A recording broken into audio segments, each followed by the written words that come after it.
In this video, I'm going to teach you the Ortega method on the 2x2, a pretty simple but also fast method to solve this cube.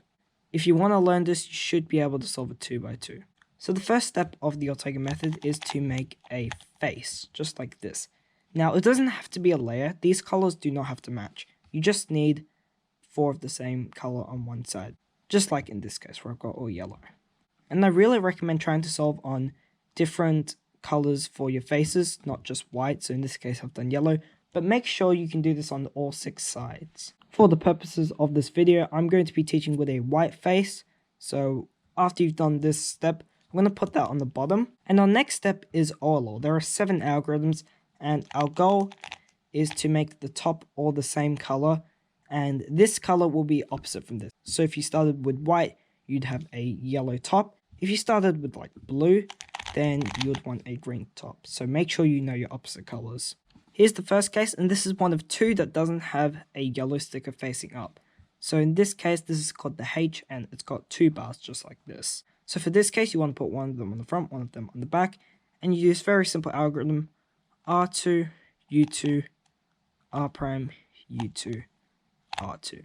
Here's the next case. It's also one of them that doesn't have a sticker facing up. This one's called pi, and for this one you have a bar and the other 2 are kind of facing out like this. So you want to hold the bar on the left, and the algorithm is also simple. It goes F, and then you want to do 2 sexy moves, and the sexy move is basically this: R prime, U prime, and you do it again, and just F prime.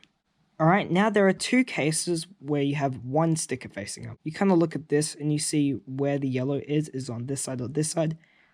In this case, it's on the right side, so you just want to hold it like this. And this one is called Sune, and it basically looks like this. And it really helps to watch this corner. So basically you take it out like this, move it out, and then just bring it back. In this case, we kind of look at this corner, and this time the sticker's on the left. So we hold this corner at the very back right, and we basically just want to do the reverse of the algorithm we just did.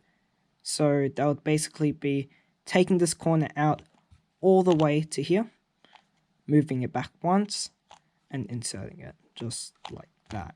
Alright, now for the cases where we have 2 stickers facing up. So for this one is called U, and we see a bar here and a bar here.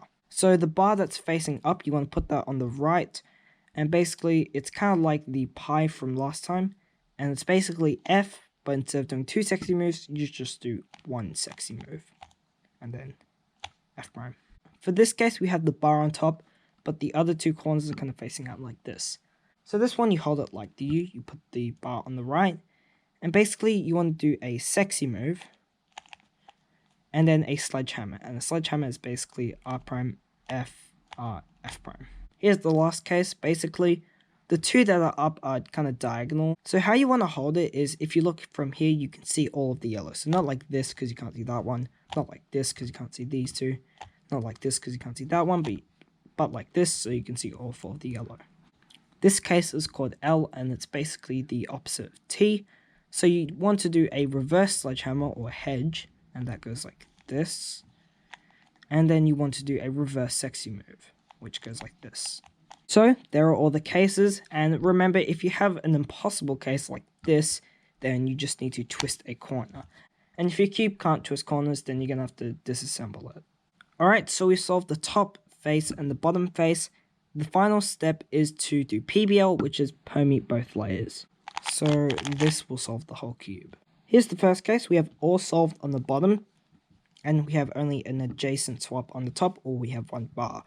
Now, if it's not like this and it's the other way around, then you can just flip the cube over. And if it was like this, you want the bar on the left. So just do a bunch of U moves until the bar is on the left. So you may know this algorithm. It's actually a J-perm, and you may use it in 3x3. And if you don't know how that goes, it's basically you do a sexy move, but the last move is an F prime, then a regular sexy move. Then you kind of want to just insert this corner down here, and then insert this corner, just like this. And we do 1 more move.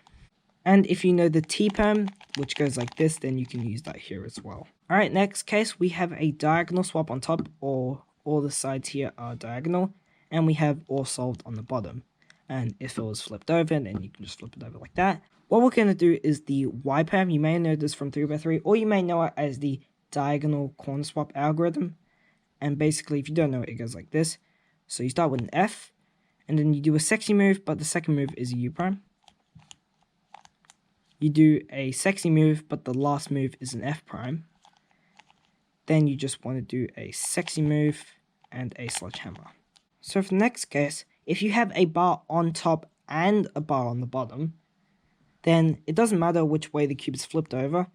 What you want is the bar on the bottom to be at the back. So this bar at the bottom, we rotate until it's at the back.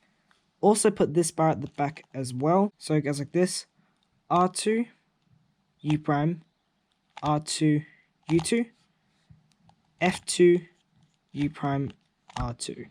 And then you just do one more move here. In this case, you have one bar on this side and no bars on this side. It falls like this, just rotate.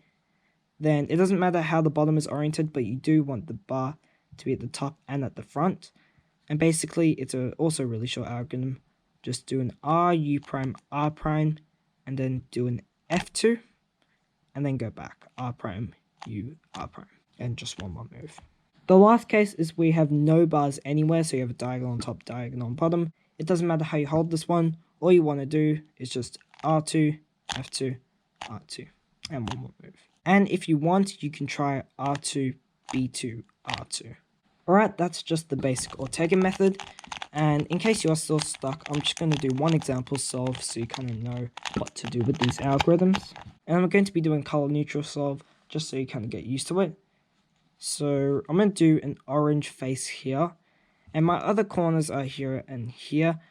I kind of recommend just getting used to how they move and just doing a lot of solves just to get a feel of how to do efficient layers. So in this case, we have a corner here and a corner here. I would kind of do it like this. Alright, since orange was our face color, that means the opposite of orange is red. So we're going to be looking at red for our OLL.